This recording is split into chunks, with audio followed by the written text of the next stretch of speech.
يا أيها الذين آمنوا لا تقولوا راعنا وقولوا انظرنا واسمعوا وللكافرين عذاب أليم. ما يود الذين كفروا من أهل الكتاب ولا المشركين أن ينزل عليكم من خير من ربكم والله يختص برحمته من يشاء والله ذو الفضل العظيم. ما ننسخ من آية أو ننسها نأتي بخير منها أو مثلها.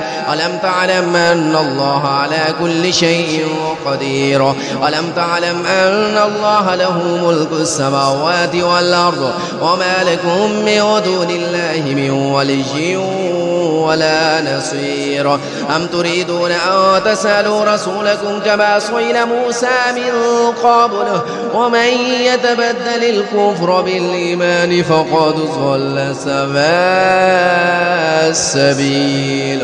ود كثير من أهل الكتاب لو يردونكم من بعد إيمانكم كفارا حسدا من عند أنفسهم من بعد ما تبين لهم الحق فاعفوا واصفحوا حتى يأتي الله بأمره إن الله على كل شيء قدير.